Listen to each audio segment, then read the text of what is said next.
আজ পর্যন্ত যত আমের আচার বানিয়েছি তার মধ্যে সবচেয়ে মজাদার আর বেস্ট আমের আচার হচ্ছে এই আচারটা। কোনো রকম তেল আর রোদে দেওয়ার ঝামেলা ছাড়াই একবার বানিয়ে সারা বছর সংরক্ষণ করে রাখতে পারবেন। এই আচারটার স্বাদ এতটাই লোভনীয় যে একবার বানিয়ে খেলেই বুঝতে পারবেন। আসসালামু আলাইকুম everyone, welcome to my Limas cooking. এই আচারটা বানানোর জন্য প্রথমে আমি এখানে 1.5 কেজি পরিমাণ কাঁচা আম নিয়ে নিয়েছি।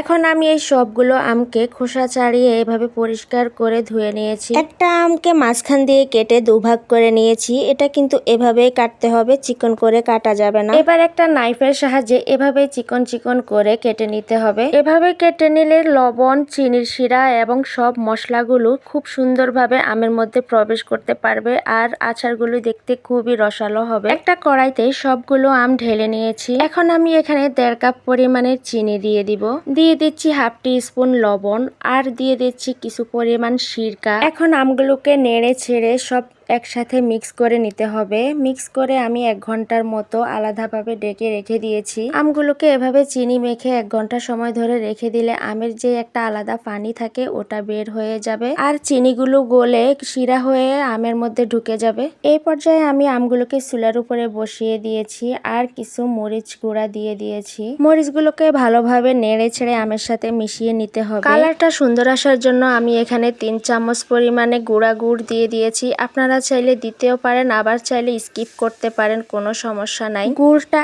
একেবারেই অপশনাল, আমার বাসায় ছিল সেজন্য আমি দিয়েছি, আপনারা চাইলে এটা অ্যাভয়েড করতে পারেন। এখন আমি ভালো করে নেড়ে চেড়ে গুড়গুলোকে আমের সাথে মিশিয়ে নিব। এ পর্যায়ে দেখেন কালারটা অনেক সুন্দর এসেছে। এখন আমি এখানে কিছু মশলা দিয়ে দিব, যেটাকে এক কথায় 5 ফোড়ন বলা হয়। ওই 5 ফোড়নটা দিয়ে আমি ভালোভাবে নেড়ে চেড়ে মিশিয়ে নিব। আপনারা চাইলে নিজের হাতে তৈরি করা মশলাও ব্যবহার করতে পারেন। অনেকেই দেখেছি বাসায় নিজের হাতে মশলা তৈরি করে, আমি কিন্তু সেটা করিনি। আমি রেডিমেড যে 5 ফোড়নের মশলাটা পাওয়া যায় প্যাকেট, ওইটা ব্যবহার করেছি। আমার আচারটা কিন্তু প্রায় হয়ে এসেছে। যখন দেখবেন চিনির শিরাটা এমন ঘন হয়ে গেছে, এই পর্যায়ে আমি কিছু শুকনো মরিচের গুঁড়া ভেঙে দিয়ে দিয়েছি। মরিচটা আপনারা স্বাদ মতো দিবেন। যারা একটু ঝাল বেশি পছন্দ করেন তারা একটু বেশি দিবেন আর যারা একটু কম পছন্দ করেন তারা একটু কম দিবেন। মরিচগুলোকে ভালোভাবে নেড়ে চেড়ে আমের সাথে মিশিয়ে নিতে হবে। যখন দেখবেন চিনির শিরাটা এরকম ঘন হয়ে গেছে আর তখনই বুঝবেন আচারটা সম্পূর্ণ হয়ে গেছে। দেখুন কত সুন্দরভাবে চিনির শিরাটা আমের মধ্যে একেবারেই ঢুকে গেছে। আচারটা কিন্তু